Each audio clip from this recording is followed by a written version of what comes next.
I hadn't seen her in nearly 2 months. 2 months doesn't sound long for people who live with their partners every day. But for me, someone who had spent 60 days traveling across the country, sleeping in hotels, grabbing meals in airport lounges, working 14-hour days on what seemed like an endless project, it felt like exile. When I finally booked my flight home, my heart was racing like a teenager about to see their first crush. The 8-hour flight was a blur of recycled air, cramped seats, and half-sleep nods.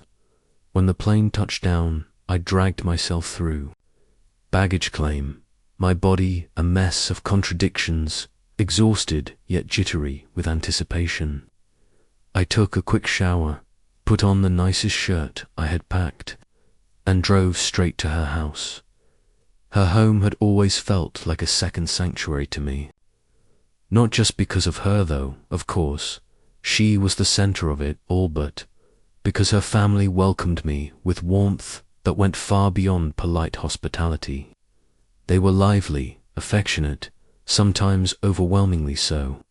Her father, a chef, carried the quiet authority of someone who could run both a kitchen and a family. Her mother was the type who could cry at weddings, birthdays, or even while watching a cooking show. Her empathy poured out endlessly. And then there was the rest of the extended family.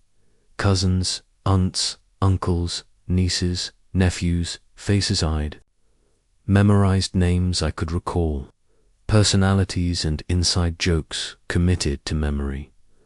So when I stepped through that familiar door, still carrying the fatigue of a long journey, I felt like I was stepping back into an ongoing story. The warmth of the kitchen immediately wrapped around me. The smell of garlic sizzling in oil, roasted vegetables with a hint of earthy aroma, the sweet richness of a simmering meat dish. Jazz played softly from a small speaker in the corner, making the house sway gently, and I felt the exhaustion lift, replaced by an effortless joy. And there she was, my girlfriend. The moment she saw me, her face lit up with a smile that made every sacrifice worth it.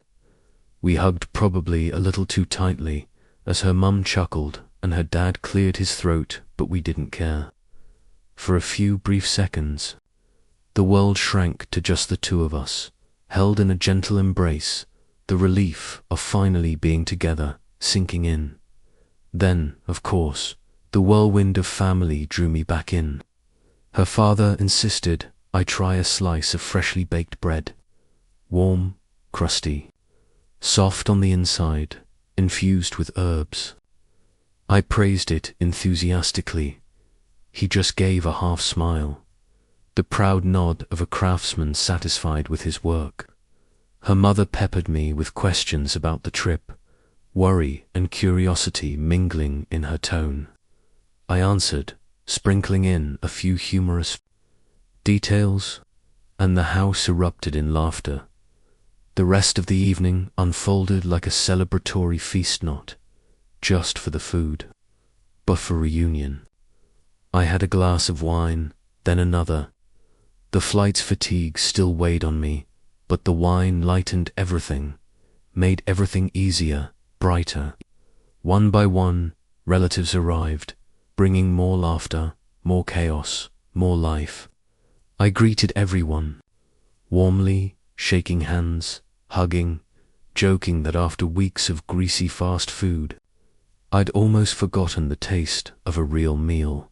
When the table was finally set, it looked like something out of a food magazine. A sparkling olive oil-dressed salad, plates of herb-crusted fish and meats, baskets of bread, wine bottles catching the light like jewels. People found seats, voices mingled, cutlery clinked, music and chatter colliding into a chaotic, vibrant rhythm. In that moment, I forgot fatigue. I forgot work pressure. I simply existed in the warmth of familiarity. I watched her across the table, how she tucked a strand of hair behind her ear, how her eyes squinted in laughter at a cousin's joke, and I felt lucky, not just for her, but for being embraced by this whole family. But life rarely gives joy without a shadow. My body reminded me of its limits. The third glass of wine, combined with rich food, triggered the first stirrings of my irritable bowel syndrome.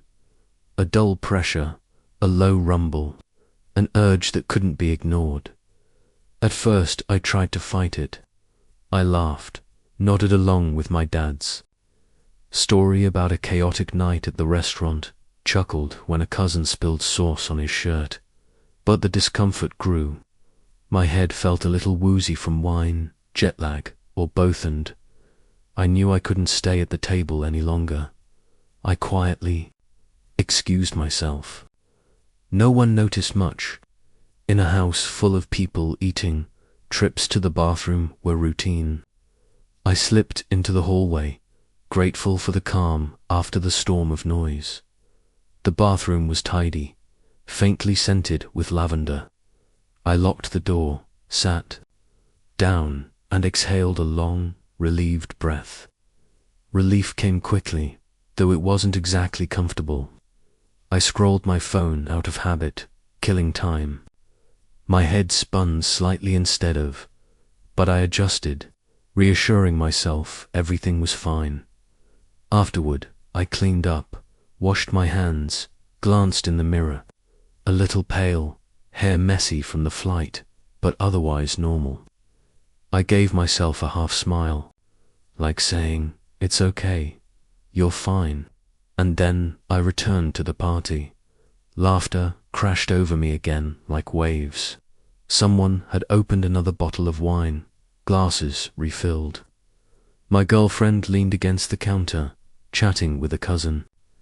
She caught my eye and flashed a fleeting smile, and my heart leaped again. I stepped closer, ready to merge back into the whirl of conversation, determined to enjoy the evening despite the lingering fatigue. And in that moment, everything felt perfect. The family warmth, the gentle buzz of wine, the happiness of reunion. I had no idea that I had left behind a tiny little problem, quietly waiting to make its presence known. When I returned to the living room, everything still seemed full of life. Jazz music mingled with laughter, clinking glasses, and lively chatter. I told myself I had shaken off the fatigue, that from now until the end of the night, everything would go smoothly, but there was still a faint unease, like the aftershock of a light buzz that hadn't fully faded. I leaned against the kitchen counter, holding a glass of wine, listening to her kazuna, tall, broad-shouldered guy with a booming voice tell stories about his internship at a new tech company. I nodded along, occasionally asking a question to show interest. Yet, while my mouth smiled, my heart raced in a way I couldn't fully explain. My body seemed to be warning me about something I hadn't yet understood. Then it happened, at first. It was just a small sound, like a whisper behind my back. One relative, Chuck, I think, walked past, leaned toward an uncle, and whispered something. I didn't hear the words, only saw the uncle's expression shift from curiosity to suspicion. A few seconds later, he walked toward the hallway leading to the bathroom. Then came the unmistakable exclamation, "What the hell is this?" The room froze. Every conversation stopped as if someone had hit pause. Heads turned. I spun around instinctively, and there it was, the bathroom door ajar, revealing a scene I wished I could unsee. Brown streaks running from the floor nearly to the door. For a split second, I wanted to believe I was seeing things, that it was just mud someone tracked in. But my hope died when her father's voice followed. "Oh my God, what happened in here?" Blood drained from my face. My legs felt glued to the floor. I knew exactly what had happened. I knew the unsteady, awkward position I had been in. Now it was all out there, not imagination, but undeniable evidence. In a panic, I blurted, I think Tucker wasn't feeling too well." I said it like throwing a lifeline into the dark, hoping someone would buy it. But of course, Tucker, a slim guy with glasses, stepped out from the living room and overheard me. He froze, eyes wide. "What did you just say? Are you accusing me?" My heart plummeted. 8, 9 pairs of eyes were now on me, scrutinizing, judging. Among them, her eyes met mine, not accusatory, but no longer carefree. The warmth of the party instantly turned suffocating. Jazz music played on, but it sounded forced, out of place. Her mother covered her mouth, tears brimming. Oh my! In my kitchen, her choked sob twisted my stomach. I had never seen her cry over something so humiliating, so pitiful. Her father said nothing. He shook his head, called her brother over, and together they donned gloves, grabbed towels and a bucket of water, and started cleaning. The harsh scrubbing echoed down the hallway, each swipe pounding at my pride and me. I stood there, holding my glass of wine, too afraid to drink. 1,000 thoughts ran through my head. Should I confess? Should I apologize? But fear won. Fear that if I admitted it, everything would collapse instantly. Fear that this family, once so welcoming, would never look at me the same way again. So I stayed silent. I swallowed the ache in my chest, pretending to be just another bystander to an unfortunate accident. But the harsh truth hung in the room. Everyone felt it. Only I had been there. Only I had the motive to hide it. The party went on, but the flavor was gone. Conversations were broken, laughter forced, glasses lifted and set down again. No one mentioned the bathroom anymore, but no one forgot. The initial excitement was replaced by a quiet tension, like a crack running through a once perfect mirror. I sat next to my girlfriend, trying to make small talk. She offered a polite, distant smile, occasionally glancing at me with a hint of suspicion. I knew, even if she didn't ask, the doubt had taken root in her mind. All night, I felt like I was sitting on fire. Every whisper, every glance, felt aimed at me. I counted the minutes, wishing the party would. That night ended with a heaviness I had never experienced before. When the last guests finally left, I sat motionless on the living room sofa, my mind spinning as if I had just emerged from a nightmare. Her father's "What the hell is this?" still echoed in my ears, her mother's quiet sobs, and the suspicious gazes of the relatives. The smell of bleach lingered, overpowering the warm sense of the dinner from earlier. All the noise, laughter, and chatter from when the party began had completely vanished, leaving only a suffocating emptiness. I sat there, my chest feeling constricted, overwhelmed by shame, helplessness, and fear. My girlfriend didn't say anything. She silently cleared the table, occasionally glancing at me with a puzzled expression. I didn't dare look up or ask what she was thinking. I knew that any explanation I gave right then would sound awkward and unbelievable. My mind raced with questions. Did she suspect me? Could she still believe the innocence I was desperately clinging to? Or was I just lying to myself? I wanted to confess, to say it was an embarrassing accident, not intentional, that I was exhausted from the flight, that my IBS sometimes spirals out of control. But I didn't have the courage. Later, when it was just the two of us in the quiet kitchen, she suddenly spoke, her voice low but sharp. "Do you have something to tell me?" I froze, looking up into her eyes, a mix of expectation and scrutiny. My heart raced, my throat dry. I knew exactly what I should say. that this was my one chance to be honest, to keep her trust.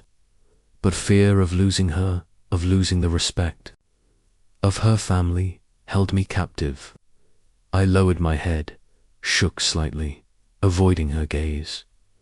I don't know what to say. The response was foolish and cowardly. Even I hated myself for it. She stayed silent for a long time, her eyes slowly lowering. Then she sighed, said nothing more, picked up the trash, and walked out, leaving me alone in the cold kitchen. In that moment, I felt the invisible distance that had formed, and I didn't know if I could ever bridge it. The following days brought no relief, contrary to my hopes. When I returned to her house, the atmosphere had changed. Her father greeted me with a reluctant grunt, avoiding eye contact. Her mother stayed busy in the kitchen, barely speaking. Tucker, the cousin I had foolishly accused, looked at me with cold, hard eyes, clearly annoyed. Only my girlfriend tried to maintain normalcy, but I could see the subtle distance in every small gesture. She no longer reached for my hand during walks, no longer laughed as freely. Every time our eyes met, I noticed something lost complete trust. I lived in constant tension. Every phone notification made me panic, thinking it was a scolding message. Every time I encountered her relatives, I feared they were whispering behind my back, "That's the guy who messed up the bathroom." I no longer felt comfortable at gatherings. I wasn't myself. A social mask hid my constant anxiety, and it grew heavier by the day. A week later, I couldn't take it anymore. That night, sitting on our small balcony, the streetlights casting pale yellow shadows, I took a deep breath and mustered all my courage. "I'm sorry," she turned to me, her eyes still kind but tinged with fatigue. "For what?" I hesitated, the confession rising to my throat. I could have said everything, but fear gripped me again. I skirted around it. "For not making you feel safe, for not being there when you needed me." She looked at me for a long time, then nodded slightly. "I just need you to be honest. No matter what happens, just don't hide things." From me, her words struck straight to my heart. I forced a smile, but inside, I felt a wound bleeding. Rumors began to spread. At gatherings, I heard giggles and seemingly harmless jabs. "Hey, remember to lock the bathroom door before Alex goes in." Every time I heard them, I smiled awkwardly, but my heart ached. I gradually withdrew from social events, making up excuses about work. The truth was, I was scared of being reminded, scared of judgmental looks, scared of pity. At first, my girlfriend tried to defend me, stopping people from gossiping.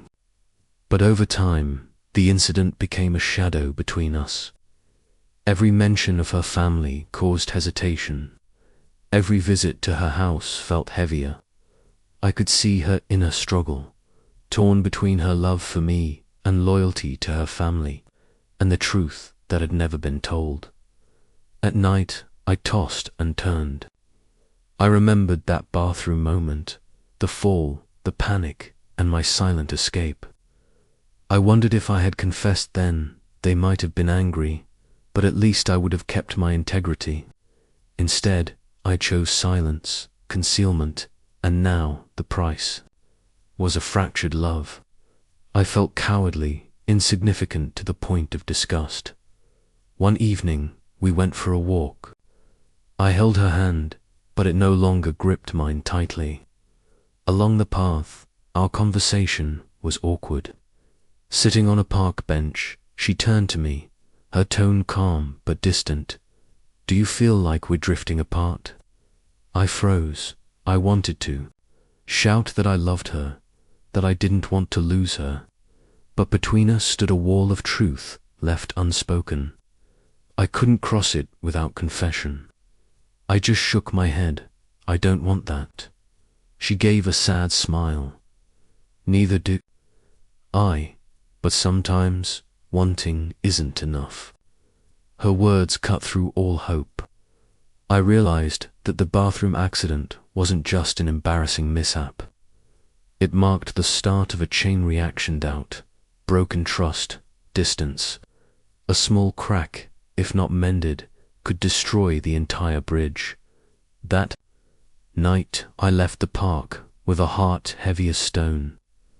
I knew I had reached a crossroads: either confess everything or remain silent and watch this love slip away. In my mind, one question echoed without answer. Will a late confession save anything, or only make it collapse faster? In the days following that heavy conversation, I tried to convince myself that everything was still okay, that our love was strong enough to overcome anything. But the truth was far more brutal. Love, once shadowed by doubt and silence, was no longer whole. It was like a pane of glass with a crack, no matter how carefully you tried to keep it intact. The fracture remained visible, just waiting for the slightest touch to shatter it. We still saw each other, went out for dinners on weekends, watched movies in the living room, but the air between us wasn't the same. She no longer rested her head on my shoulder like before. Kisses were brief and awkward. Even when I told a joke, she smiled, but the smile never reached her eyes. I felt like I was loving a shadow, the familiar figure of her, but her soul had drifted far away. I tried to make up for it with small gestures. I stopped by the flower shop, bought bouquets of the roses she liked. I wrote little notes and tucked them in her bag. Sometimes I showed up at her door just to say goodnight in person instead of sending a text. She accepted them and smiled politely, grateful, but the warmth was gone. I knew she appreciated my effort, but feelings couldn't be restored through unilateral gestures. What made me even more uneasy was Ethan's increasingly frequent presence, our mutual friend from class. Ethan wasn't particularly striking, but he had a charming way of talking, knew how to make people laugh. At gatherings with friends, I saw her laughing with him more than with me. Once, while I sat quietly at the table, they were engrossed in a discussion about a new movie, and I felt like an outsider. I tried to tell myself I was imagining things, that they were just friends. But jealousy is a selfish, blind emotion. One evening, after dinner with the group, I saw her and Ethan standing outside, talking alone. They did nothing wrong, just a casual exchange, but the image made my blood boil. I rushed over and grabbed her hand. "Do you need to talk to him privately?" She flinched, eyebrows knitting. "What are you talking about?" Ethan was just asking about homework. I couldn't control my voice, rising in frustration. "I see you laughing with him more than with me." The tension snapped instantly. Ethan froze, eyes awkward, then stepped back. She sighed, removing my hand. "Alex, you're insecure, and you know it. But don't blame me. The problem is us, not Ethan." I was stunned. Her words cut like a knife. The root of the problem wasn't anyone else, was my own weakness and cowardice. From that day, I spent long sleepless nights staring at the ceiling, replaying every moment. I thought about that fateful party, my stupid mistake that disappointed her family, the silence I chose instead of courage.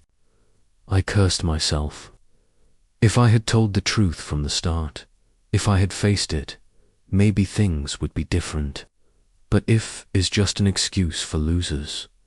One late weekend afternoon, I visited her apartment. On the table lay an envelope. Curiously, I picked it up, and my heart nearly stopped when I read the words: "Exchange semester interview, invitation, Paris."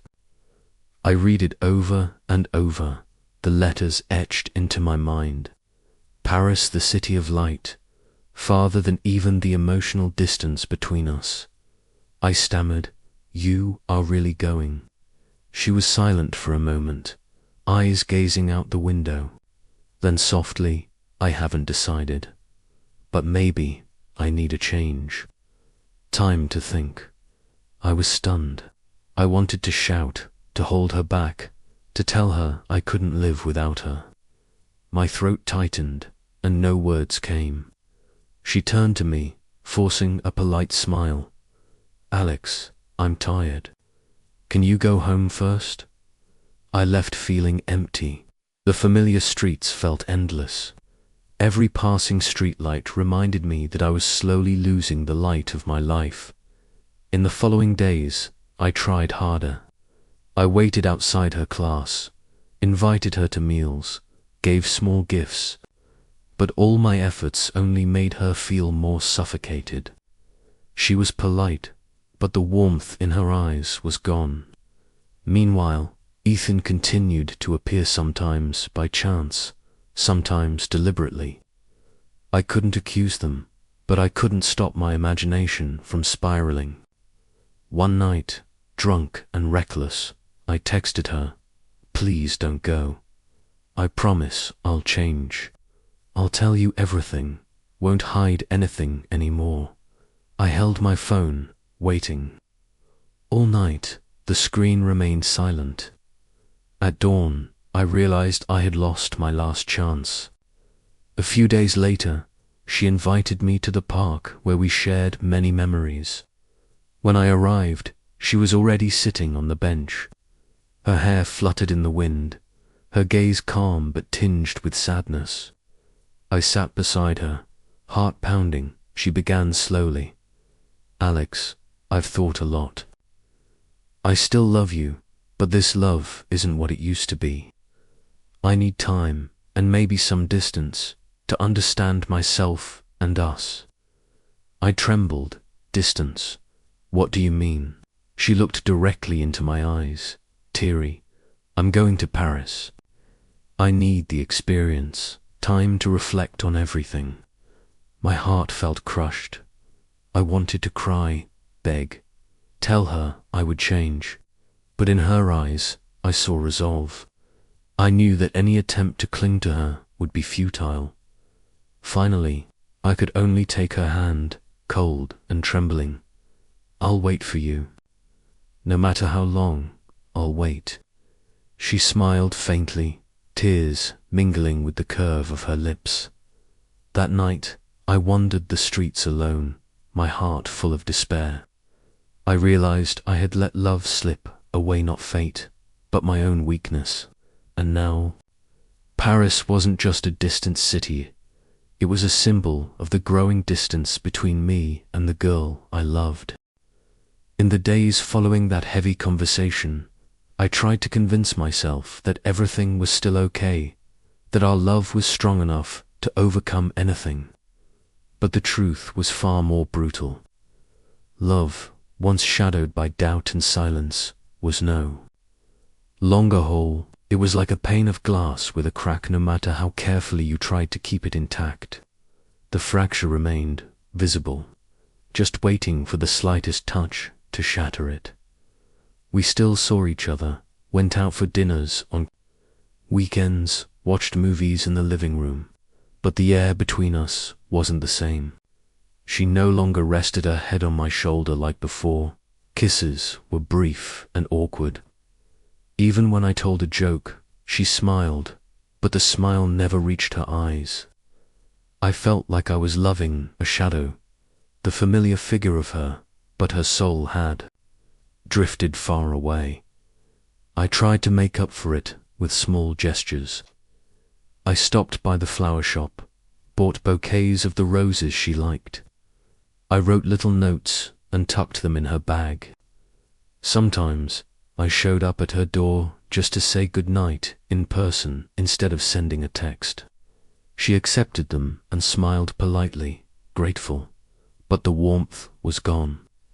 I knew she appreciated my effort, but feelings couldn't be restored. through unilateral gestures. What made me even more uneasy was Ethan's increasingly frequent presence, our mutual friend from class. Ethan wasn't particularly striking, but he had a charming way of talking, knew how to make people laugh. At gatherings with friends, I saw her laughing with him more than with me. Once, while I sat quietly at the table, they were engrossed in a discussion about a new movie, and I felt like an outsider. I tried to tell myself I was imagining things, that they were just friends. But jealousy is a selfish, blind emotion.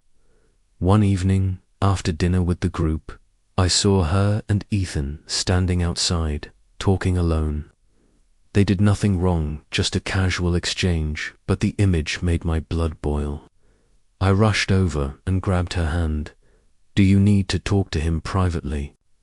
She flinched, eyebrows knitting. "What are you talking about?" Ethan was just asking about homework. I couldn't control my voice, rising in frustration. "I see you laughing with him more than with me." The tension snapped instantly. Ethan froze, eyes awkward, then stepped back. She sighed, removing my hand. "Alex, you're insecure, and you know it. But don't blame me. The problem is us, not Ethan." I was stunned. Her words cut like a knife. The root of the problem wasn't anyone else, was my own weakness and cowardice.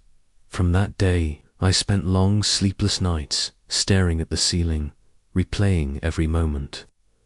I thought about that fateful party, my stupid mistake that disappointed her family, the silence I chose instead of courage. I cursed myself.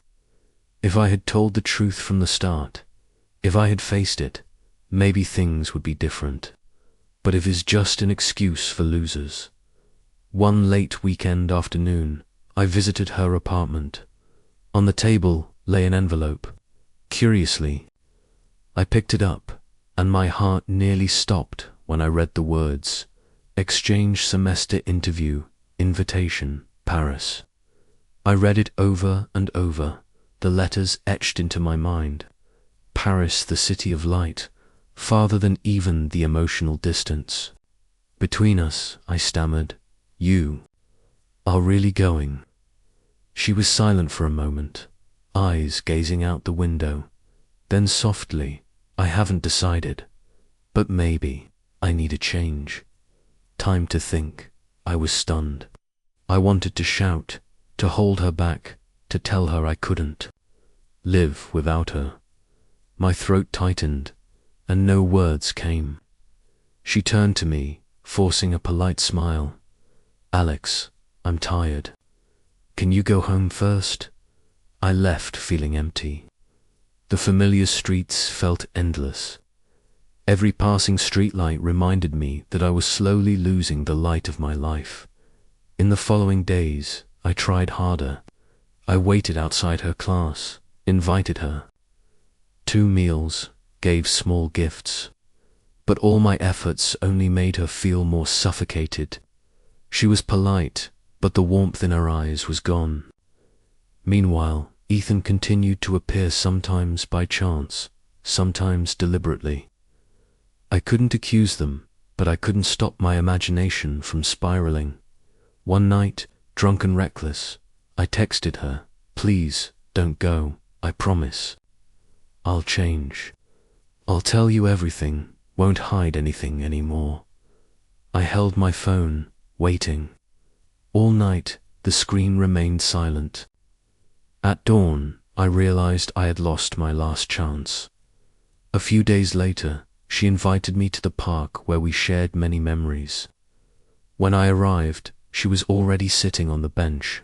Her hair fluttered in the wind, her gaze calm but tinged with sadness. I sat beside her, heart pounding. She began slowly, "Alex, I've thought a lot. I still love you, but this love isn't what it used to be.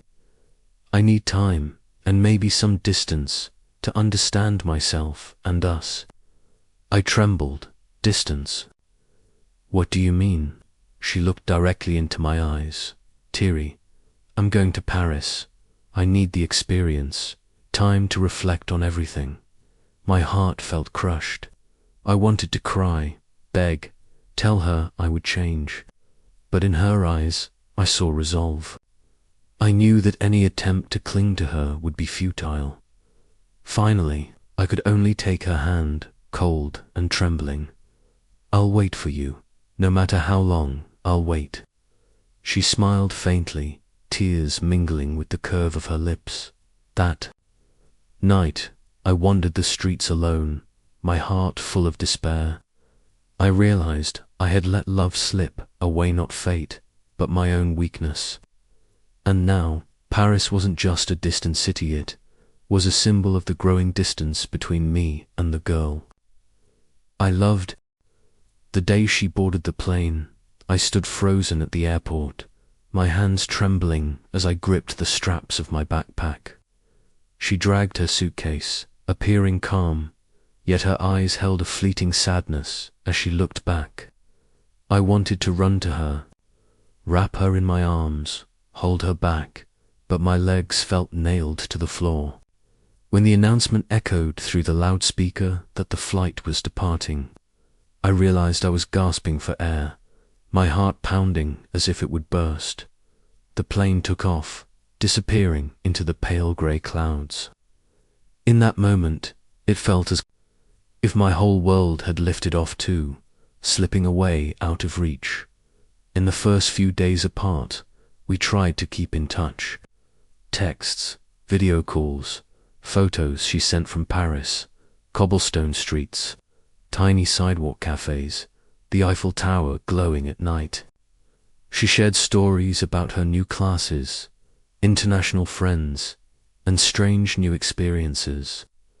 I smiled, pretending to be excited, but inside, a sharp ache settled in my chest. Every photo was a reminder that she was living a new life, a life without me. I began living in two rhythms, working through the day, staying awake at night for the time difference to call her. Some nights I sat in front of my screen, staring at her blurry image over a shaky connection, hearing her voice across thousands of miles. We talked about trivial things, meals, homework, the weather. Yet after each call, the sense of distance between us only grew. Sometimes I shared details about my own work, my struggles, but instead of deep conversation, she offered brief words of advice. Her voice hurried as if something else awaited. I didn't blame her, but the sadness kept piling up.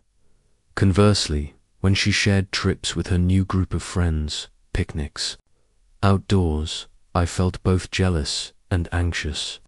In the photos, her smile shone under the Paris sun, a brightness I hadn't seen in her presence for a long time. Each day, the gap became clearer. I was standing still while she moved forward. I was anchored in a familiar city while she explored the world. I started to feel unnecessary, like a shadow on the edge of her life. One evening, after a brief call, I scrolled social media. There, I saw a photo, she and her friends, standing on the Pont Alexander III, the sunset painting the sky gold behind them. Among the unfamiliar faces was a young man standing close to her, his gaze seemingly more on her than the camera. My heart tightened. I zoomed in, torturing myself. Who is he? Just a classmate? Or something more? I spent the night awake, tossing and turning, drafting long messages only to delete them. I feared becoming controlling, feared suffocating her, yet silence hurt just as much. I felt trapped between two choices: stay silent and accept reality, or speak up and risk pushing her even further away. Back home, life felt increasingly hollow. Friends invited me out. I declined. Work piled up, but I went through it mechanically, lacking motivation. Occasionally, colleagues suggested I take a break, find new joys. I smiled, but inside there was emptiness. My happiness was in Paris, but it seemed no longer mine to claim. Then one afternoon, at a familiar cafe, a new colleague sat beside me. Her name was Mia, lively, open, her eyes bright. We exchanged a few trivial words about work. Then somehow I started sharing more. Mia listened intently, sometimes nodding, sometimes laughing. For the first time in a long while, I felt truly heard. I knew I was treading dangerous ground. I loved her, the girl in Paris, but the loneliness, the emotional void, made me weak. Her messages became shorter, calls briefer, while Mia's presence felt more tangible. One evening, I called her. Her voice came through hurriedly. "Alex, I'm about to go out to dinner with friends. I'll call tomorrow, okay?" Before I could respond, the screen went black. I sat frozen, the phone cold in my hands. In that moment, I felt our love like a thin thread, fraying, ready to snap. I went out to the balcony, looking down at the city at night. The golden lights stretched endlessly, cars flowing like rivers. Life went on, people living, loving, moving forward, and I was trapped between two worlds, the empty reality I inhabited and the distant world where my heart had misplaced itself. I wondered if I still had the courage to hold on to her, or if I would let go once more, as I had before. The day she boarded the plane, I stood frozen at the airport, my hands trembling as I gripped my backpack. She wheeled her suitcase, appearing calm, yet her eyes flicked back with a fleeting sadness. I wanted to run to her, wrap her in my arms, hold her back, but my legs felt nailed to the floor. When the announcement came that the flight was departing, I realized I was gasping for air, my heart pounding like it might burst.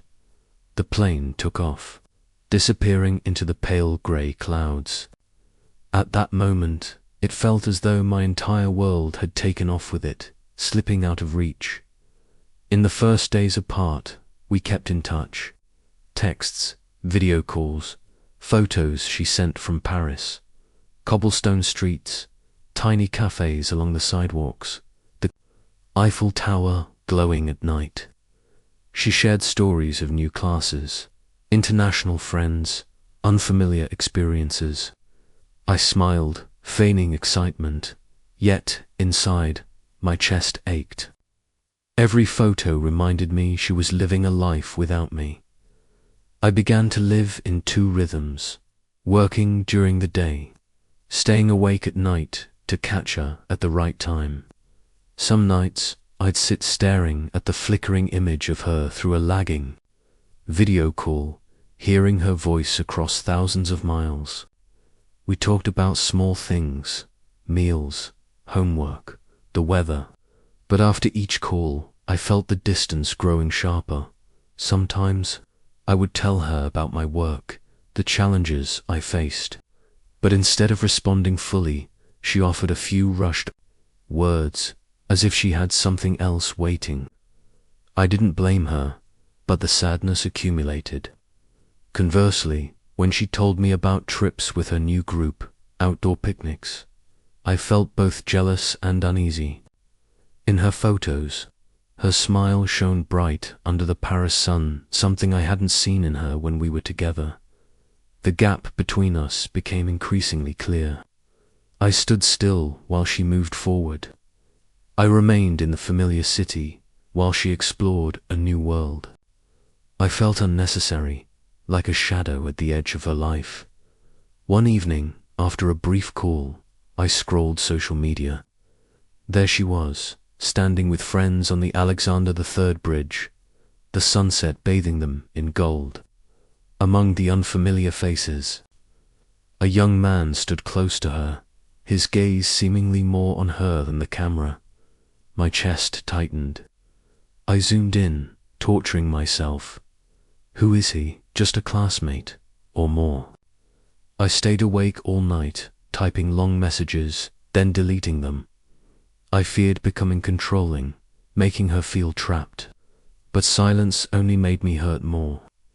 I was caught between two choices: remain silent and accept reality, or speak up and risk pushing her further away.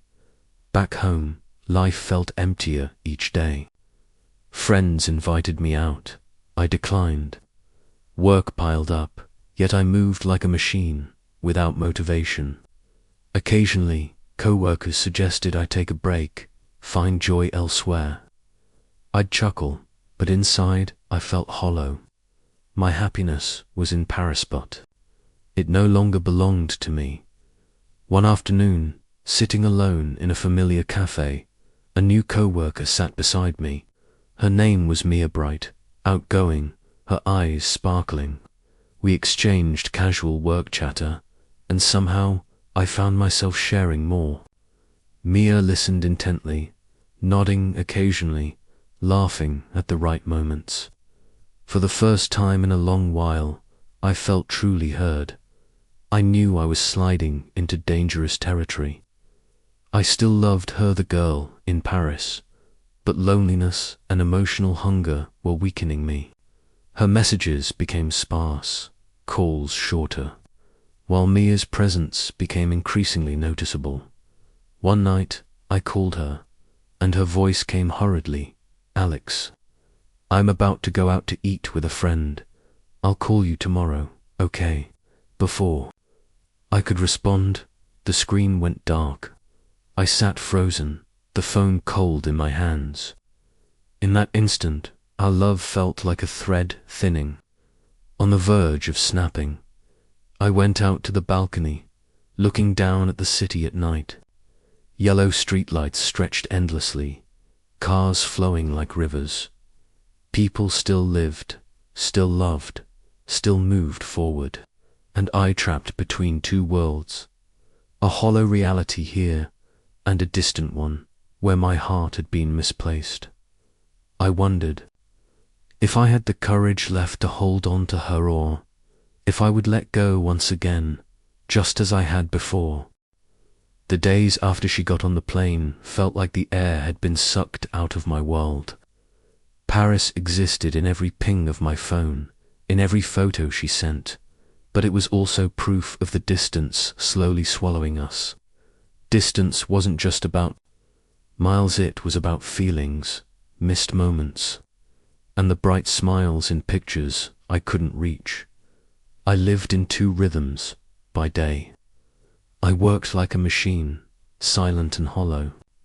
By night, I stayed up scrolling through glitchy video calls, staring at her flickering image. We talked about trivial things: classes, homework, meals, weather, but after each call, the invisible gap between us felt wider. Her voice came from Paris, close yet far, like a wall was keeping us apart. Messages got shorter, less frequent. When I tried to tell her about my work, about the challenges I was facing, she'd reply in brief, rushed sentences, as if something else was waiting. I didn't blame her, but the sadness just piled on, and every photo she sent hanging out with friends, laughing at picnics, bathed in golden sunset on Alexander III Bridge felt like a knife in my chest. She looked happy, radiant, but that happiness belonged to a world I wasn't part of. One night, scrolling social media, I stopped at a photo. She was on the Alexander III Bridge with friends, the sunset casting everything in gold. She was smiling, but there was a guy next to her, looking at her more than at the camera. My chest tightened. Zooming in, I tortured myself. Who is he? Just a classmate? Or something more? Jealousy, anxiety, they rolled over me in waves. I stayed up all night, typing messages I'd delete before sending. I didn't want to be controlling, to make her feel trapped, but silence hurt just as much. I was stuck between two choices: speak up and risk pushing her away, or stay quiet and suffer, watching her drift farther. Meanwhile, my life at home felt emptier than ever. Friends invited me, outside I declined. Work piled up, but I moved through it like a ghost. Old hobbies, little joys, they all felt meaningless. My happiness seemed to exist in Paris, but it was no longer mine. Then one windy afternoon, sitting alone in a familiar coffee shop, Mio, my new colleague, lively warm, sat down next to me. At first, it was small talk about work. Then, somehow, I started opening up. Mia listened, really listened, nodding or laughing sometimes. For the first time in weeks, I felt heard. It was new, warm, and dangerous. My heart still reached for Paris, but loneliness made me vulnerable. I didn't want to admit it, but Mia's eyes, her smile, her quiet attentiveness, everything stirred something inside me. It was thrilling and terrifying at the same time. One night, calling her in Paris, her voice was rushed. "Alex, I'm heading out to dinner with friends. I'll call tomorrow." Before I could respond, the screen went dark. I sat frozen, phone cold in my hands. Our love felt like a thread thinning, ready to snap. Distance wasn't just physical, it was emotional, a clash of priorities and rhythms. In the following days, the disparity became clear. Paris was light and life. She was moving forward, exploring, making new friends. I was stuck between memories and solitude. And Mia was right. Their presence, a tangible choice. Walking alone one evening, the wind blowing, leaves rustling, I stopped in front of a small, old bookstore. Stacks of books, warm light spilling from the windows. It hit me. Happiness isn't only memories or waiting, it's presence. It's the choice you make now. Mia appeared behind me, holding a cup of coffee, smiling, overthinking again. Smiled weakly, but my chest stirred. For the first time in weeks, I realized, not everything far away is better, and not everything near is ordinary. Feeling safe, heard, present with someone that was real, and it was powerful. But Paris, still, existed. The longing, the worry, it was still there. Her recent messages were just emojis, cold and distant. Each brief call, each radiant photo with someone else reminded me she was moving forward. I was being left behind, a decision formed. I had to face reality. I couldn't stay stuck between two worlds, Paris, her, and our fiery past love, or Mia. Here, present, empathetic. If I didn't choose, the pain would linger, and I'd lose myself between these hidden affections. I started writing, not texts or emails, honest, lines capturing every feeling, longing, heartbreak, loneliness, seeing her smile through a screen, and the stirrings I felt near Mia. Writing helped me face the truth and find courage. When I finished, I took a deep breath. Paris was still there, distant, golden streets glowing through my phone screen. Mia was here, real, close. And I, Alex, standing between two worlds, was finally ready to face a choice. The coming days would be different. The decision would bring pain, loss, but also hope. I didn't want to hide anymore. I would either call her or open my heart. To Mia, I didn't have the answer yet, but one thing was clear. I was ready to act, ready to confront my heart. The night passed, wind swirling, golden city lights stretching across the streets. In the quiet, I realized everything had changed. Distance was no longer an excuse, was a test of courage, love, and growth. Tomorrow, everything would be clearer.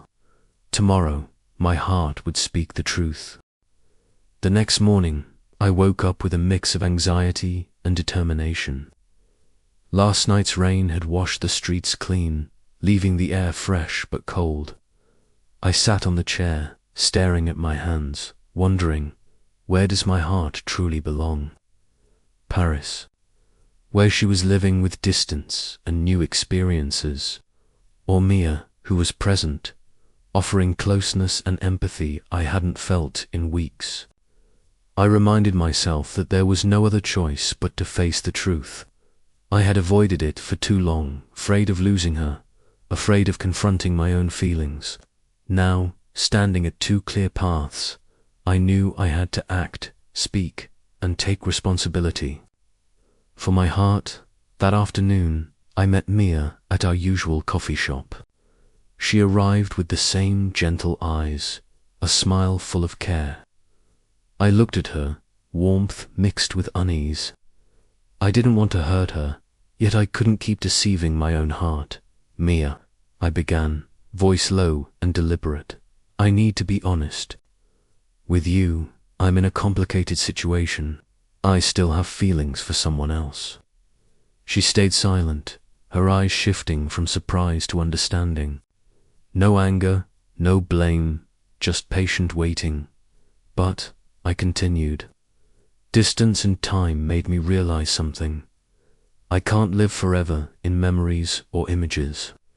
I want to choose a path where I can be present, where I can love fully, and where I'm not trapped by the past. I saw Mia take a deep breath, her eyes lighting up as if she finally understood a silent message. I was facing the truth, and that truth mattered more than guilt or fear. You mean? You want to try, start over with me? She asked softly, her voice trembling a little. I nodded. My heart raced, both happy and nervous. This step wasn't a replacement, it was a conscious choice, a brave move to live in the present. We sat there quietly for a moment, letting our emotions breathe, letting the space between us feel safe and complete. But Paris was still out there, a reality I couldn't erase. I knew I had to close that chapter before stepping into a new relationship. Fully. I decided to write her a long letter, a quick text, but a sincere, honest note capturing everything I had felt: love, longing, jealousy, and the acceptance that distance had caused an irreparable rift. In the letter I wrote, I miss you so much. Every photo, every call reminds me that you're living a life I can't enter. I used to think waiting was a way to show love, but now I see that loving also means knowing when to let go, so neither of us gets lost in endless pain. I hope you're happy, even without me by your side, and I hope I can find happiness here, with the people and moments I can truly be part of. After sending the letter, I exhaled deeply, a wave of relief washing over me. Paris would read it, and she would understand. I didn't know how she would react, but I knew I had done the right thing, faced the truth, and embraced the present. Then I turned to Mia. Her eyes were full of joy and hope, and for the first time in weeks, I felt truly alive. We walked together through the small streets, afternoon sunlight on our faces, golden leaves scattered at our feet. Every step I felt presence, closeness, and the choice my heart had made. Mia smiled and gently tugged my hand. You know, I've been waiting for this moment for a long time. I smiled back, though a small pang lingered for Paris, for the memories, for the love that once burned fiercely. But this pang wasn't despair anymore. It was a full feeling, pain for having loved, but relief for having faced reality and made a choice. Night fell, and we sat by the riverside, city lights reflecting on the water, waves softly lapping. I realized love isn't always perfect or complete, but love is a choice, choosing the present, choosing the person beside you, choosing action over avoidance. In that moment, I knew that even though Paris still existed, distant and radiant, I was ready to move forward. I had learned to let go, to accept loss, and to love fully. Mia rested her head on my shoulder, and I held her hand, feeling our hearts beat together, our lives intertwined, and a new hope filling me. I knew things wouldn't be easy. Paris might still linger in my heart, but she was no longer a practical choice. Present day Alex had grown. He could face the truth, accept loss, and choose real happiness over nostalgia and longing. And so, this turning point wasn't just a decision about love, it was a step toward maturity. I had chosen to live, to love, to embrace the present, and in the glow of the sunset, with Mia leaning on me, I knew this was where I truly belonged, where love, empathy, and a chance for happiness awaited. The weeks after that decision passed in a peace I had never felt before. Paris was still radiant, still a part of my memories, a part of the heart I had once loved. But Mia, here with me, made me realize that happiness isn't always far away. It's in what's right in front of you. Every morning, I wake up to see Mia making coffee, sunlight streaming through the window, casting shimmering light on her face. I reach out to gently touch her hand, a small habit, yet filled with warmth. We don't need grand gestures or fancy words, just being close, sharing casual conversations, and quiet smiles together are enough to make my heart feel at peace. Work has become easier, no longer just a monotonous routine. I've started finding joy in the little things, having lunch with Mia, picking out books together in a vintage shop, or simply walking under the golden sunset, watching the leaves fall. I realize true happiness lies in these present moments, not in distant memories or images. Mia keeps a journal. One afternoon, while sitting beside her on the sofa, I watched her jot down small notes about us. She looked at me and smiled. You know, every time I write like this, I feel truly alive. I smiled back, realizing her joy was my joy too. We started creating new memories together, to replace the past, but to embrace and cherish the present. We went on picnics, explored the city, shared hobbies, and most importantly, learned to listen to each other without judgment or pressure. One weekend, we strolled along the river, where the late afternoon sunlight glittered on the water. Mia laughed and tugged my hand. Do you miss Paris? I gazed at the sparkling river, took a deep breath, and replied, I do, but here, with you, is where happiness is. She smiled and leaned on my shoulder. For the first time, I felt complete. Paris was no longer a burden, no longer a sharp pang of longing. It was just a beautiful memory, and I had learned to let go and live in the now.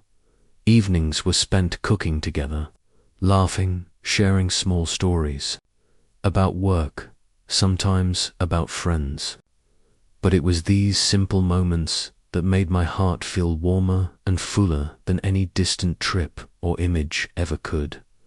One autumn evening, under the warm city lights, we sat on the balcony with hot coffee. The wind carried the scent of dry leaves, cool but gentle. I looked at her, seeing her bright, sincere eyes, and knew this was where I belonged. I used to think love was about waiting, about sacrifice, I said softly. But now I realize love is about being present, acting, and choosing to be together every day. Mia held my hand, her voice warm, and I'm happy you chose the present, chose us.